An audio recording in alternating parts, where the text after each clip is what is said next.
지금 우리가 대환란에 대해서 이어서 공부하고 있습니다. 휴거 이후에 일어날 일들 중에서 지금 휴거를 저번 때 이제 마쳤고요. 그 다음에 대환란에 대해서 공부하고 있습니다. 성경에서는 이 대환란을 구약에서도 이렇게 예언하고 있습니다. 그러니까 옛 선지자들은 교회 시대를 볼 수가 없었어요. 이렇게 우리 세대적 진리 책에 보면 그림에 있는 것처럼 봉우리와 봉우리, 그렇게는 잘 보이죠. 봉우리와 봉우리 사이는. 예전에도 그래서 뭐 횃불로 무엇인가 신호를 줄 때 제일 산에 봉우리 올라가서 불을 피면 또 그 옆에 있는 산에서 불을 피고 이래서 이렇게 이어져 갔죠. 그러니까 봉우리와 봉우리는 보이는 것입니다. 근데 안 보이는 것이 무엇이 안 보이느냐? 골짜기가 안 보이는 것이죠. 골짜기. 그래서 구약의 선지자들은 교회 시대라는 것을 볼 수가 없었어요.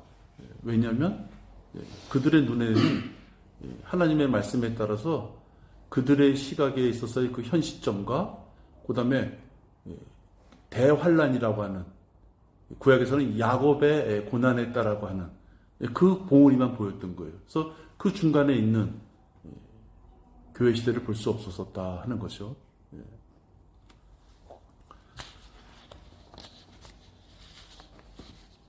그래서 구약 사람들에게도 이 대환란이 주어졌기 때문에, 구약 사람들에게 대환란이 주어졌기 때문에 그들은 대환란에 대해서 무서워했어요. 또 하나님께서 그 기간, 대환란 기간을 어떻게 줬느냐 하면 야곱의 고난의 때, 야곱이라는 것은 이스라엘을 대표로 칭했을 때 하는 말이죠. 야곱 하면은 이스라엘 집을 얘기하는 것이죠. 그러니까 자기 민족에 대한 심각한 어려움의 시기가 있구나라고 분명히 알고 있었습니다. 성경에서는 명칭을 줄 때 의미를 많이 두죠. 그래서 그 고난의 때는 야곱이, 즉 이스라엘 민족에게 해당하는 때다라고 성경에서 분명히 언급되어 있다 하는 것입니다. 그것이 여러분 보면은 예레미야 30장 4절서부터 이렇게 보면은 나와 있어요. 예레미야를 통해서 그런 어려운 시기가 온다는 것을 말씀하고 있습니다. 그럼 왜 이스라엘 민족에게 그 어려움을 주었겠느냐 하는 것입니다. 왜 이스라엘 민족에게 그 고난의 때를 주었겠느냐. 하나님께서는 이스라엘 민족을 선택하셨습니다.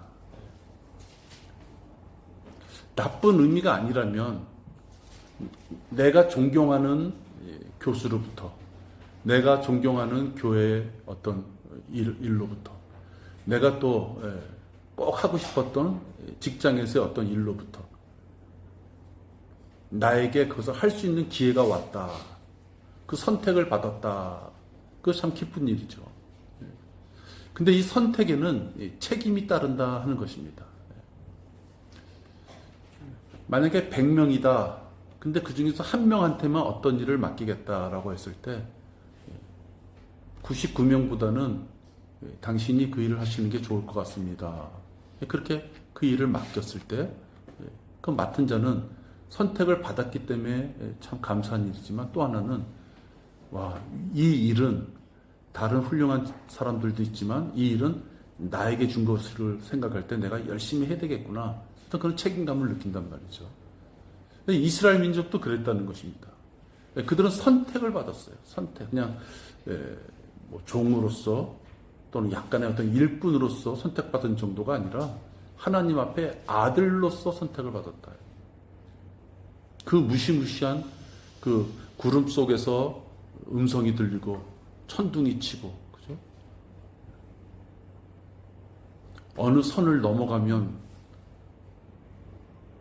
시내산의 어느 선을 넘어가면 죽을 수밖에 없었던, 그렇게 가까이 갈 수 없었던 하나님의 자녀로서의 선택을 받았기 때문에 그들은 무척 기뻤을 것이다 하는 것입니다.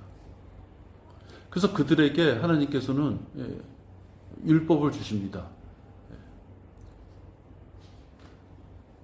인간들에게는 그 율법을 지켜야만 된다는 어떤 그 힘든 점이 있었겠지만 하나님으로서는 그 율법을 주심으로써 나는 이러한 성품을 가진, 나는 이러한 것을 옳다고 생각하는, 그래서 하나님의 기준을 그들에게 준 것이죠. 그런 기준을 안 주면 하나님이 어떤 분이신지 잘 모르기 때문에 율법이라는 기준을 줘서 그들로 하여금 그 율법을 지킴으로써 하나님 앞에 그들이 옳게 행하고 있는 것인지 잘못하고 있는 것인지를 알 수 있는 기준을 주셨다 하는 것입니다. 그래서 하나님께서는 내가 준 이 율법을 지키면 그야말로 복을 받고, 이 율법을 지키지 않으면 저주를 받는다라고 말씀하셨어요. 둘 중에 하나다. 나에 대해서 모르니 나는 어떠한 존재고 무엇을 옳게 보고 그르게 보는지를 이제 이 율법을 통해서, 십계명을 통해서, 또 그 외에 여러 가지 제사법을 통해서 일러줄 테니까 이것대로 행하는 자와 행하지 않는 자하고는 분명히 구별이 있다는 것을 이렇게 말씀해 주십니다. 그러니까 구약 성경을 읽다 보면 그런 것들이 너무 많죠. 어떻게 하면 서울대학교 들어갈까? 강사마다 뭐 일타 강사도 있고 여러 강사가 있어요. 가는 데마다 다 틀릴 수 있어요. 근데 하나님 앞에 다가가는 방법은 너무 단순한 것이에요. 내가 하는 말 네가 지킬 거냐 말 거냐 너한테 달려있다 이 말. 문제를 출제하는 사람이 어려운 문제를 낼지 쉬운 문제를 낼지 그걸 궁금해하는 것이 아니라 문제는 이미 냈어. A와 B를 냈다 이거. 문제는 이미. 단지 할 것이냐 말 것이냐는 너 백성들 너한테 달려있다 이렇게 말씀하시는 거예요. 선택받은 그들이 결국은 하나님 말씀에 순종하지 않고 구약에서 예수 그리스도가 구세주가 다시 오셔서 너희들에게 천년 그 왕국을 주어진다는 그 약속을 하셨고 그 약속에 예언된 대로 그분이 직접 오셨음에도 불구하고 그들은 예수님을 받아들이지 않았습니다. 대환란은 그거에 대한 징계일 뿐이에요. 이스라엘 민족은 내가 선택한 민족이니까 단련시키기 위해서 이때쯤이면 내가 좀 고난에 들어가게 해야 되겠다. 그 뜻이 아니에요. 대환란이라는 고난의 기간을 하나님께서 주고 싶어서 만드신 것이 아니라 이스라엘 민족에게 율법을 주고서 지킬 거냐 말 것이냐는 선택을 주고 그들이 무엇을 선택할 것인지를 대해서 그들이 가는 길이에요. 그래서 예수님이 오셨을 때도 그들이 천년 왕국에 대한 복음을 받아들였다면, 그죠? 교회 시대라는 것이 없는 것이죠. 그들이 천년 왕국의 복음을 갖고 오신 예수님을 십자가에 죽이기까지 그들은 하나님 말씀에 대적했던 자들이에요. 그 결과가 지금 계속 대환란까지 이어진다 하는 거죠. 그 죄의 대가가. 그러니까 이스라엘 민족이 BC 660년, 여러분 이 BC 660년은 좀 기억해 놓는 게 좋아요. 왜냐하면 BC 660년, 기원전 660년이라는 것은 이스라엘 민족이 바빌론, 느부갓네살한테 완전히 이제 점령당한 시점을 얘기하는 거예요.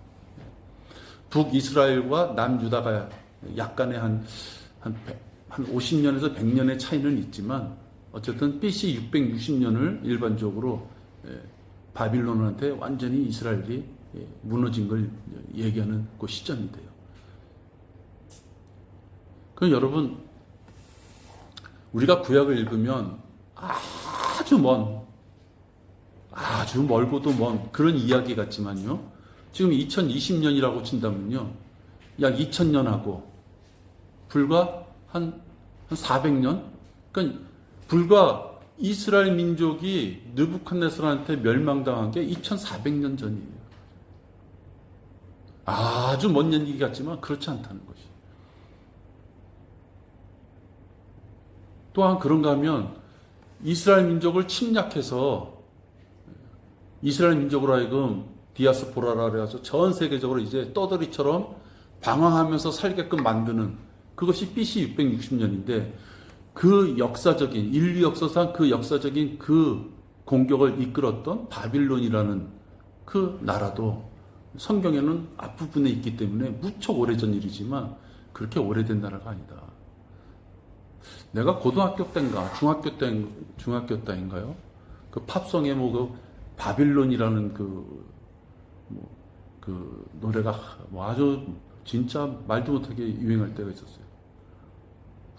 왜냐하면 바빌론은 신할 땅에 세워진 곳이에요. 그 신할 땅은 누구냐? 림롯이 세운 곳이에요. 성경에서 제일 처음 나오는 힘센 사냥꾼, 최초의 적그리스도 예표가 되는 그 림롯이 신할 땅에다 세운 곳이 바빌론이고, 하필이면 이스라엘 민족을 완전히 멸망시켜서 전 세계로 약 2400년, 500년 전에 전 세계로 흩어져서 지금도 살게끔 만들었던 그 나라가 바빌론이거든요. 근데 세상 사람들은 이스라엘 민족을 생각한다면 그 바빌론은 아주 악 중에 악이라고 생각해야 되는데요. 그 바빌론이 그 당시에 성벽 위에다가요, 마차 2대가 지나갈 수 있을 정도로 그렇게 과학이 발달했던 나라인 거예요. 물을 높은 데서 낮은 데로 내리는 곳이 아니라 수레를 이용해서 낮은 데서부터 위로 올릴 수 있는 그 과학 기술이, 지금은 아무것도 아니겠죠. 그죠? 지금은 뭐 양수기로 막 푸는 시대지만, 전기가 없던 그 시절에 그 바빌론을 지금도 유럽 사람들, 대부분 사람들은 추모한다 이 뜻이에요. 그 바빌론이 세워진 신할 땅은 에덴의 동산이 있던 지역이에요. 그러니까 그 당시로 봐도 아주 풍요로운 지역이에요. 풍요. 그 풍요를 가져왔던 거기서 세워진 나라가 이스라엘 민족을 패망으로 이끄는 것이에요. 그러니까 우리 같이 성경을 아는 사람들은 그 바빌론을 좋아할 리가 없는 것이죠. 근데 세상 사람들은 인류 최초의, 이집트를 제외하고서 인류 최초의 실질적인 거대한 문명이 일어났고, 거기에는 로마 카톨릭한테 나중에 영감을 주는 수많은 우상들, 그 다음에 전 세계적으로 퍼진 음악과 미술, 춤, 그런 건축, 그 다음에 도로, 사회만 넓히는 거, 그런 것까지 완벽하게 갖춰진 고대 도시이기 때문에 수많은 사람들에게는 추억의 도시, 상상으로서 열망하는 도시로 남아있는 것이에요. 그러한 나라가 BC 660년에 이스라엘을 멸망시키고, 그것이 지금까지 계속 이스라엘 민족에게 정상적인 나라도 갖추지 못한 그러한 나라로 지금까지 만드는 것이죠. 지금 이스라엘 민족이 그러면 그러한 디아스포라의 시대가 끝났느냐? 끝난 것이 아니에요. 하나님께서는 이스라엘 민족에게 무슨 땅을 주겠다 그랬어요, 여러분? 카나안 땅을 주겠다 그래요. 카나안 땅을. 근데 그들은 아직 카나안 땅을 다 점령 못했어요. 하다못해 옆에 가자지구, 고란, 요르단, 시리아, 그게 다 카나안 땅이에요. 근데 그걸 점령 못했단 말이에요. 극히 일부분만 지금 갖고 와 있는 것이에요. 그래서 성경적으로 보면 그들이 카나안 땅을 갖는 것은 언제냐? 천년왕국 때 갖는 거예요. 예수님이 다윗에게 약속한 그 땅을 실질적으로 완벽하게 줘서 그들이 통치할 수 있는 것은 대환란이 끝나고 예수님이 통치하시는 그 천년왕국 때야 가서야 그것이 이루어진다. 그럼 지금도 BC 660년에 그들이 패망한 결과가 지금까지도 이어지는데, 여러분 이스라엘 민족이 2차 대전 때 얼마나 많이 인정 안 하는 사람도 있지만 600만 명이 죽었다 그러잖아요. 그 600만 명을 인정 안 하는 사람도 있어요. 왜냐하면 산술적으로 그 600만 명을 죽일 수 있는 시간이 안 된대요. 근데 어쨌든 우리가 일반적으로 알고 있는 거는 이스라엘 민족을 600만 명을 죽였다 이렇게 알고 있죠. 그게 이제 통설로 되어 있어요. 그러면 이스라엘 민족이 600만 명, 그 보통 숫자가 아니잖아요. 600만 명이나 죽기까지 그들이 고난을 당했으면 이 고난이 지금 끝난 것이냐? 그렇지 않다. 왜? 우리가 휴거된 이후에 그들이 대환란까지의 고난까지 하나님이 준비해 놓고 그걸 추가로 더 그들에게 징계하기 위하여 기회를 보고 계신다 하는 것이에요.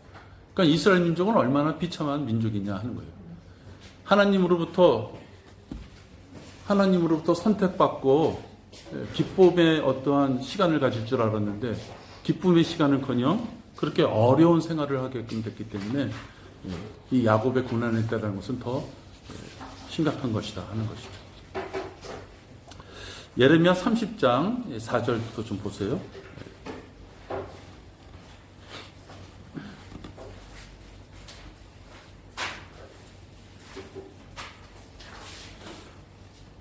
예레미야 30장 4절에 보면 주께서 이스라엘과 유다에 관하여 이르신 말씀이 이러하니라. 주가 이같이 말하노라. 우리가 떨림과 두려움의 목소리를 들었으나 화평의 목소리는 아니었느니라. 너희는 이제 물어보라. 아이로 진통하는 남자가 있는지 알아보라. 내가 보니 마치 진통하는 여인처럼 남자들이 각기 자기 손으로 허리를 짚고 모든 얼굴들이 창백하게 변하는 것은 어쩐 일이냐. 슬프도다. 그날이 크므로 어떤 때도 그와 같지 않나니 그날은 야곱의 고난의 때라. 그러나 그는 그 고난에서 구원을 받으리라.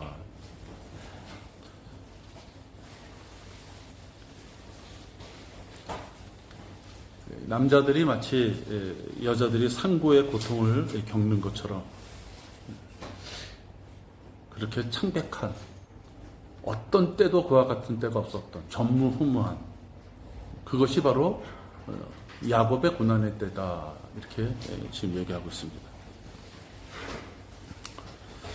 7절에서 보면 슬프도다. 그날이 크므로 어떤 때도 그와 같지 않나니 그날은 야곱의 고난의 때라. 이 야곱의 고난은 누구 거냐 이거예요. 야곱 것이다 하는 것이. 야곱의 고난의 때. 저 아파트 누굴 거야? 아무개 집. 그 사람 집이잖아요. 그죠? 그냥 쉽게 생각하자고요.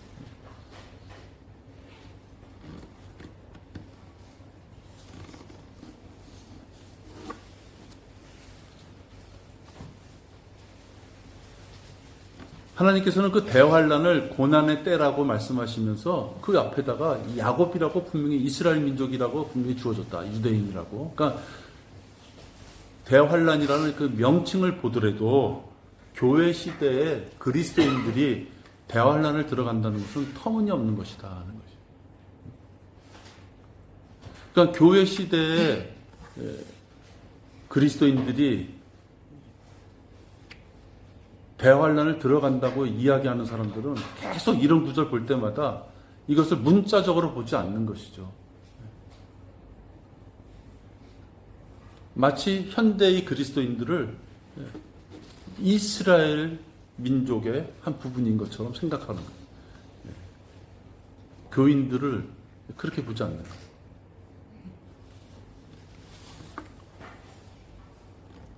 이 대환란 때는 믿음만으로는 구원받을 수가 없어요. 믿음 플러스 행위가 있어야 돼요.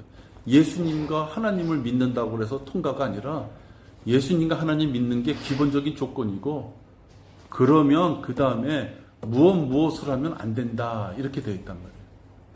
그러니까 행위를 지켜야 돼요. 하나님이 요구하시는 그 행위를 지켜야 된다는 거예요. 그러나 우리가 잘 알고 있는 교회 시대의 구원은 뭐예요?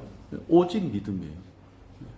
로마서 1장 17절에 있는 것 말씀처럼 그냥 믿음으로 구원받는 거예요. 믿음으로 구원받는다. 그러니까 믿음으로 구원받는다 하고 대환란처럼 믿음 플러스 행위로 구원받는다는 것은 경륜에 대해서 우리가 확실히 구별할 줄 아는 우리들은 너무나도 명백히 다가와 있지만, 혹시 경륜이라는 개념이 없이 믿음도 있고 하나님에 대해서 적당한 성의도 좀 있어야 돼, 최소한도 성의가 좀 있어야 돼 라는 것이 강하게 박힌, 그렇게 양육된 사람들은 도리어 우리 보고 어떻게 얘기하는지 아세요? 야, 뻔뻔하다 야, 너희들 어떻게 믿음만 갖고 구원받는다 그러냐? 이렇게 얘기 나오는 거예요. 되려 우리 보고 하나님 앞에 염치도 없다 이렇게 나오는 거예요. 근데 믿음이 있으면 그건 좋고, 그 다음부터는 하나님 앞에 합당할 수 있는 좀 그래도 삶의 모습이 있어야지 구원받을 수 있는 것이지, 입으로만 아멘 했다고 구원받는 것이냐, 심지어는 그렇게까지 얘기 나온다 하는 거죠. 왜냐하면 종교 행위라고 하는 것은, 행실, 어떤 노력이라는 것은 특히 우리나라 사람들 정화수 떠놓고 새벽마다 양손으로 손 비벼가면서 자식들 위해서 부모를 위해서 기도하던 그 전통적인 그 모습을 봤을 때는 종교 플러스 행위가 더 강하게 와닿기 때문에 그렇다. 그럼 명명히 교리적인 입장에서 보면 성경적 구원론에 따른 이 교리에서 보면 우리는 대환란의 그 구원 방법과 교회 시대의 구원 방법을 명확하게 구분할 수 있어야 된다. 이 대환란은 하나님께서 하시는 일은 크게 두 가지다 하는 거예요. 하나님이 하시는 일, 대환란 때 하나님이 하시는 일 두 가지인데 한번 생각해 보세요. 어떤 게 있을까요?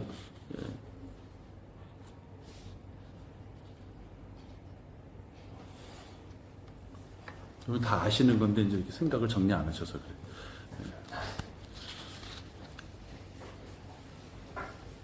가장 우리가 유관적으로 생각하는 것은 대환란 때는 이스라엘 민족이 고난을 받는 때, 고난의 때니까 그죠? 그래서 이스라엘 민족이 고난을 받고 그들의 죄로 인하여 고난을 받고 고난을 받으면 끝나는 것이 아니라 회개할 기회를 얻는 거예요. 그죠? 고난을 통해서 회개할 기회를 얻는 거예요. 하나님께서는 사랑하는 자녀들을 고난 가운데 두지 말고 잘못한 것이 있으면 불러다가 이렇게 부드러운 말로 이거 잘못했지 이렇게 하지 마. 우린 그러면 좋겠는데 하나님께서는 계속해서 파도가 밀려오는 그 물결처럼 잘못한 자에게 따끔하게 고난을 주신다. 왜? 그 고난을 통해서 자기가 스스로 하나님 앞에 다가오는 그 어떻게 보면 필터를 만드는 것이에요. 하나님께서 그가 죄를 회개할 수 있도록 다 이렇게 무슨 여건을 만들어 놓고 도저히 죄를 질 수 없는 여건을 만들어 놓고 나오기를 원하시는 것이 아니라 마귀가 주는 여러 가지 파고 속에서 그가 하나님의 말씀을 따라 어떻게 빠져나오면서 하나님께 다가오느냐 그 필터링으로 고난이라는 그물망을 주시는 것이다 하는 것이에요. 이스라엘 민족은 하나님께서 선택한 민족이에요. 그들에게 가나안 땅을 주겠다고 약속하셨어요. 분명히 그걸 이룩하시겠죠. 약속하시니까 이룩하신단 말이에요. 근데 쉽게 주지 않는다는 거예요. 어떤 사람만 줘요? 대환란을 통해서 그 대환란을 이겨낸 자에게. 그래서 대환란은 이스라엘 민족이 자기 죄를 회개하고 하나님 앞에 다시 용서함을 받고 하나님의 자녀로서의 신분을 깨끗하게 선택받을 수 있는 그런 신분을 얻을 수 있는 기회가 된다. 그리고 또 하나 대환란을 통해서 적그리스도를 완전히 파멸의 길로 만드는 것이에요. 그렇죠?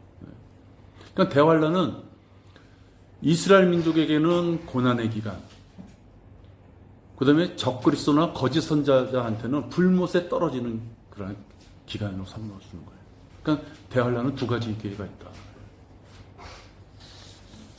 단지 이스라엘 민족에게만 힘든 기간이 아니라 그 기간을 통해서 사탄의 삼위일체 중에서 적그리스도와 그 다음에 거짓 선지자 그렇게 해서는 불못에 떨어진다.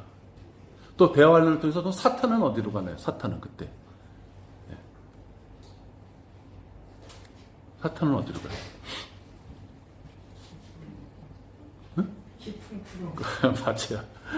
끝없이 깊은 구렁으로 가는 거예요.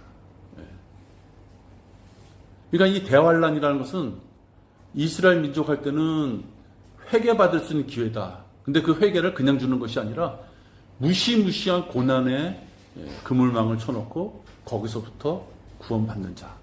그들에게 회개할 수 있는 기회가 주어지는 것이고 악의 무리라고 할 수 있는 사탄에게는 사탄의 삼위일체 중에서 적그리스도와 거짓 선지자는 불못으로 그 다음에 사탄은 끝없이 깊은 구렁으로 들어가는 것이다. 그래서 천년왕국 때 사탄은 불못에 가지 않아요. 이 지구상에 천년 예수님이 왕으로 오셔서 통치하시는 천년왕국이 있다면 그때 사탄은 끝없이 깊은 구름에서 약 1000년 동안 대기하고 있다가 막판에 또 대적을 하는 것이에요. 요한계시록에 보면, 그러니까 예레미야에서는 야곱의 고난의 때 이래서 그냥 어떻게 보면 그냥 명칭을 통해서 그런 시기가 있을 것이다라는 것을 주어졌지만, 요한계시록에 보면 드디어 대환란의 이름이 진짜 걸맞는 그런 존재가 요한계시록 13장 1절에서 이제 나오는 거예요. 대환란이지만 전반기 3년 반은 거짓으로 포장된 그런 평화의 시대다 하는 것이에요. 그러나 이제 3년 반이 시작되는 시점이 되면 드디어 극악무도한 거짓 짐승이, 적그리스도 짐승이 이 땅에 출몰하는 기간이다. 실질적인 고난의 기간이다 하는 거예요. 성경에서 그를 표현한 것은 짐승이라고 표현하고 있는데 1절에 보면 내가 바닷가 모래 위에 서서 보니 한 짐승이 바다에서 올라오는데 7머리와 10뿔을 가졌더라. 그 뿔들에는 10개의 왕관이 있고 그 머리들에는 하나님을 모독하는 이름이 있더라. 또 내가 본 그 짐승은 표범과 같고 발은 곰의 발 같은, 입은 사자입 같은데 용이 자기의 능력과 자리와 권세를 짐승에게 주더라. 그 성경에서는 그 사탄을 용이라 이렇게 칭했죠. 그 다음에 적그리스도는 짐승이다 이렇게 표현했어요. 짐승인데 지금 같은 이런 짐승이죠. 몸은 표범, 발은 곰의 발, 입은 사자입 같은데, 이제 이것이 우리가 더 예전에 우리 수요일날 공부했었는데, 표범은 어떤 나라를 표시하는지, 곰은 어떤 나라를 표시하는지, 사자는 어떤 나라를 표시하는지 이렇게 다 배웠어요. 그죠? 근데 이것이 성경의 말씀인데요. 세계 역사에 세워지는 제국 이름하고 순서가 똑같이 떨어지는 거예요. 너무 신비로운 것이죠. 몇천 년 전에 쓰여졌던 그 나라들의 그 예표가 되는 그 짐승들의 순서가 세계 역사에 제국이 출몰했던 그 순서하고 일치된다는 거예요.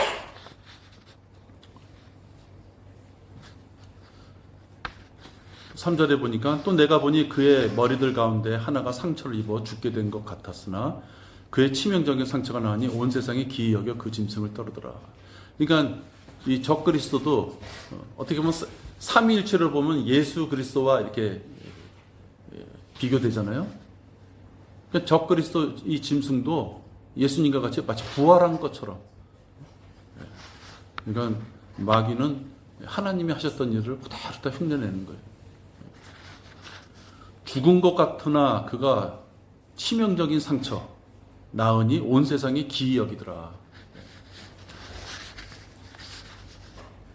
우리도 고린도서 15장 14절에 보면 고린도서 3장 4절에서 있었던 예수 그리스도의 죽으심과 장사되심과 부활하심, 그것을 믿지 못한다면, 그런 일이 없었다면 고린도서 15장 14절에 보면 우리의 믿음도 헛된 것이다 이렇게 표현하는 거예요. 그 적그리스도도 똑같이 흉내내는 거예요. 거의 치명상을 입고 죽을 뻔하다가 그거 살아나니까 사람들이 다 획가닥 돌아가는 거예요. 그 능력에, 죽음의 그 어떤 권세를 이겨내고 적그리스도 짐승이 살아났을 때 사람들이 다 꾹꾹 죽는 거다 하는 거예요. 그래서 4절에 보면 또 사람들이 그 짐승에게 권세를 준 용에게 경배하고 또 그 짐승에게 경배하며 말하기를 누가 그 짐승과 같으면 누가 감히 더불어 싸울 수 있으리요 하더라. 그러니까 절대 존재가 되는 것이에요. 그래서 여러분 이 구절을 읽으면서 이런 환경에서 과연 믿음과 행위를 지킬 수 있겠느냐 하는 거예요. 이건 김정은이 뭐 그 독재하고도 이건 차원이 다른 것이에요.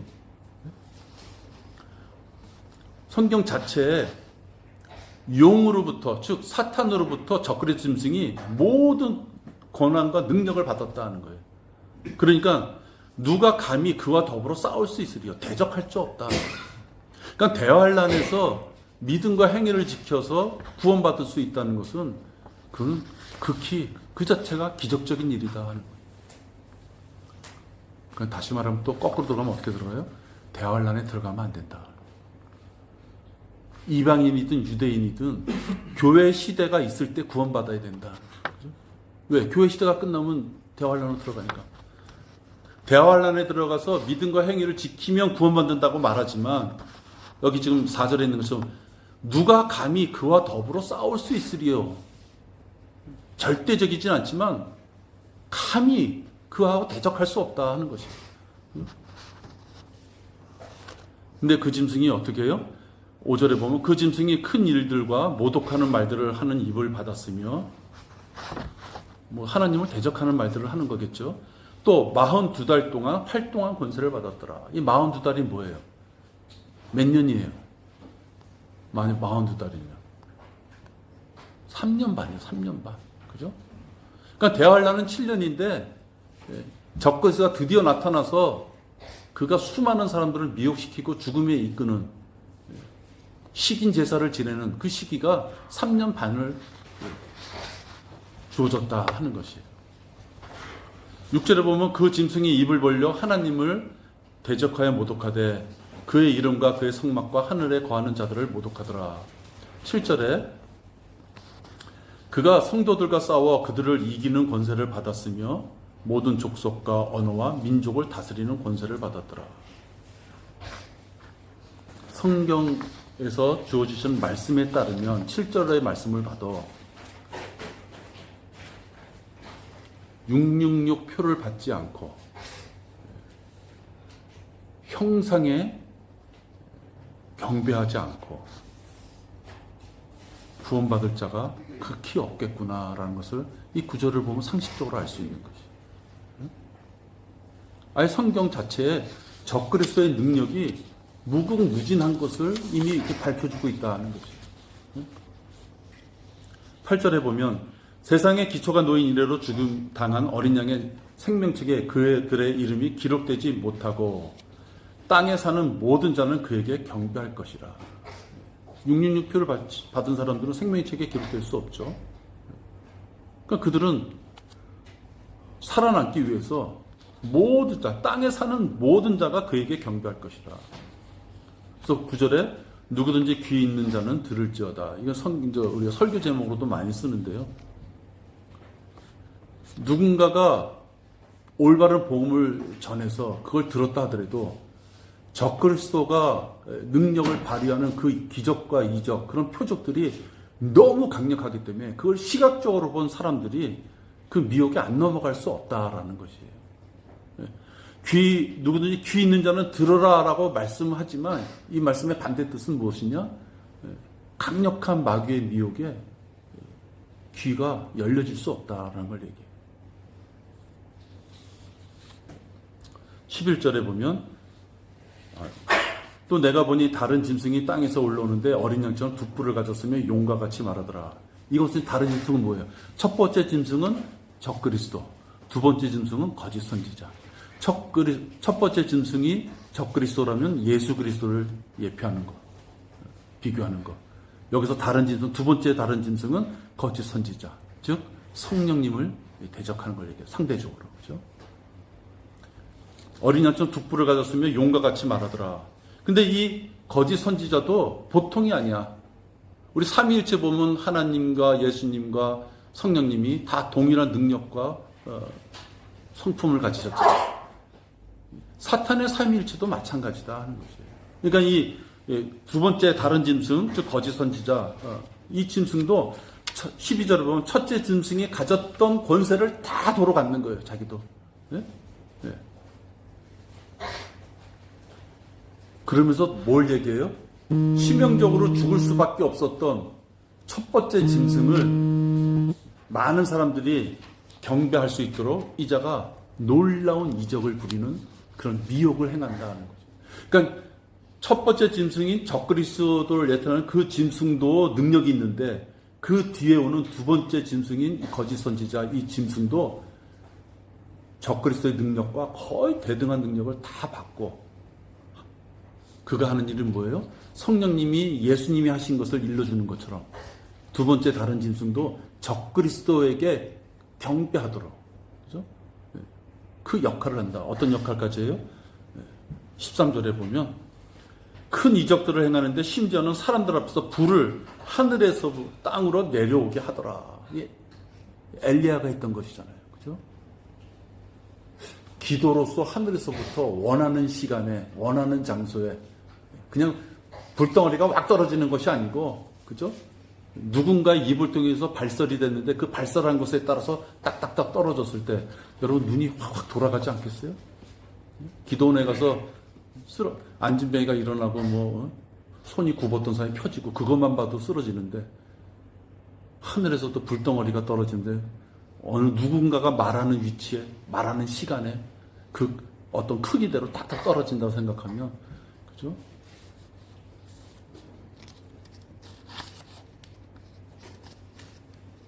또 그는 14절에 보면 그가 짐승 앞에서, 즉 다른 짐승을 얘기하는 거예요. 두 번째 짐승이 첫 번째 짐승 앞에서 행할 권세를 받아 그 같은 기적들을 통하여 땅에 거하는 자들을 미혹하며 또 땅에 거하는 자들에게 말하기를 칼로 상처를 입었다가 살아난 그 짐승을 위하여 형상을 만들어야 한다고 하더라. 이것이 성령님하고는 틀린 거예요. 그죠? 성령님은 우리 보고 2000년 전에 왔던 예수님, 너희들 지금 당장 눈에 못 보지? 일단 우리들 마음속에 야, 십자가 좀 하나 만들어 걸어놔. 그러지 않잖아요. 그죠? 성령님은 우리한테 그렇게 가르쳐 주시지 않는다고요. 근데 이 거짓 선자들은 어떻게 해요? 적그리스도 짐승이 지금 현재 있어. 그죠? 현재 있는 거잖아요. 적그리스도 짐승이 현재 살아있음에도 불구하고 그를 위하여 형상을 만들어 놓고 그에게 경배하라고 강요하는 거예요. 그 여러분이 한번 상상을 해보세요. 적그리스도 짐승도 인간으로 보기에는 도저히 상상할 수 없어. 죽었다가 살아난 자야. 근데 그 다음 짐승이 거짓 선지자 짐승이 나타났는데 하늘에서도 불을 내리고, 또 그 첫 번째 짐승이 살아있음에도 불구하고 형상을 만들어서 첫 번째 짐승을 경배하라 그러고, 그런 와중에 666표를 만들어서 666표를 받지 못하는 자와 적그리스도 짐승한테 경배하지 않는 자는 쌀 한 톨, 물 한 방울도 먹을 수 없는 그런 환경에 처했을 때 그걸 견뎌낼 만한 인간이 있겠느냐 하는 거예요. 그러니까 여러분, 대환란이 언제 있을지 우리는 모르지만 우리는 대환란이 있다는 것은 우리는 이미 휴거돼서 올라갔다는 거고, 그죠? 이 무시무시한 대환란이 우리에게는 해당되지 않는다.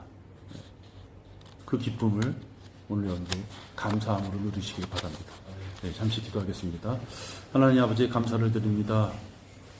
대환란을 공부할수록 너무 무섭고 두려운 시기이고, 적그리스도가 막판에 어떠한 잔인한 짓을 하는지를 우리가 이렇게 알게 됩니다. 이러한 때를 겪지 않도록 우리에게 휴거를 허락하셔서 마치 에녹이 휴가한 것처럼 우리가 살아서 휴거하길 원하지만 그렇지 않다면 저희들 죽어서라도 휴거돼서 대환란의 기간을 저희들이 통과하지 않는 그 대상에 삼아주심을 감사를 드립니다. 오늘도 저희들 하나님 옆에 말씀과 경배로 함께하고자 이 자리에 이렇게 모였습니다. 오늘 시작과 오늘 하루가 마감되는 모든 과정들을 주님 지켜주셔서 마귀가 어떠한 모양으로든지 저희들을 틈타지 못하도록 지켜 보호하여 주시옵소서. 주 예수 그리스도 이름으로 기도했습니다. 아멘.